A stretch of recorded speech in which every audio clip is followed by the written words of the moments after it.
It's obviously a dilapidated industrial site, and it's easy to see that, but I'll tell you the truth, I see opportunity. I see the city has taken a step to take what was once an industrial site with 28 acres that's fallen into ruins. As you can see, it's dilapidated. It's quite honestly, it's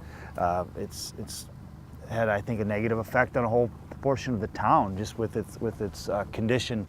It is a building that's been was operating until 2002 as a cheese plant, then a whey plant. 60 people lost their jobs, and it's been sitting idle ever since. There was a salvage operation that took place in the building to remove reusable pieces of steel, copper wire, things like that.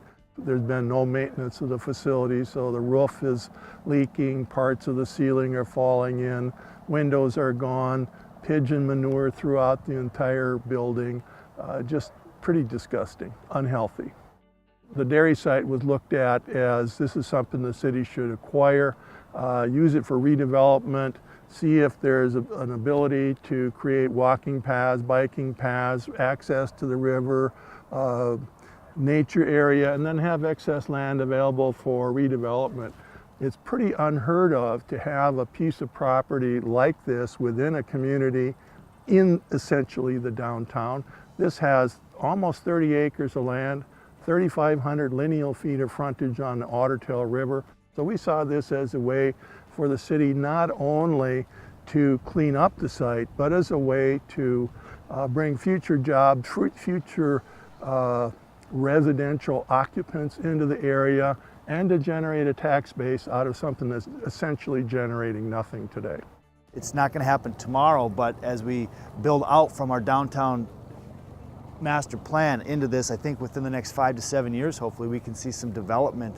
There's 5 opportunity zones that are identified in that master plan, the dairy site being one of them. As a community, I think we've realized that we've got to leverage public dollars to make the most private investment happen. And this is a prime example of, by using the trail funds, by using the LCCMAR funds, by using any other funds through any departments or agencies that are available, to get this property secured, to have control over the development, to get it cleaned up, and to leverage those the public investments to make this private development happen. This is a prime example.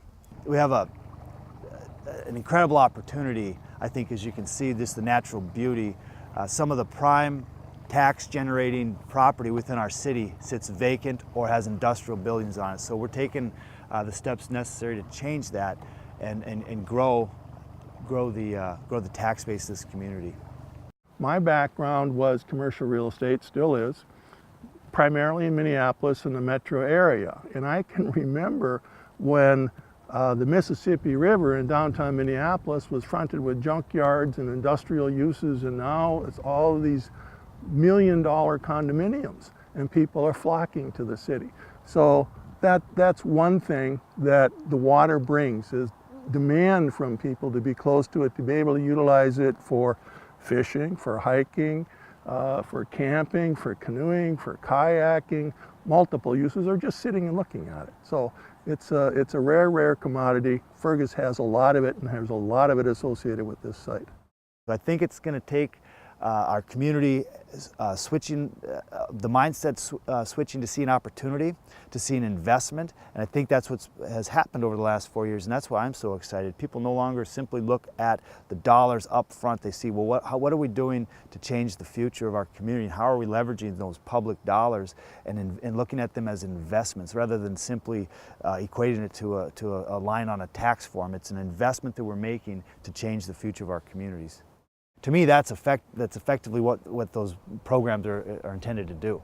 It's to not just to give communities cash to do whatever, but it's to leverage those monies to actually have investment and development happen within our communities. And that's difficult to do in rural communities. We don't have developers just sitting waiting in the wings. If this property, can you imagine if this property were in the Twin Cities metro area? I mean, you'd have developers lined up. I mean, that's what happened 15 years ago. So we have got to be creative, and we've got to form partnerships with different state agencies, again, to use those monies to make it possible to get these properties developed.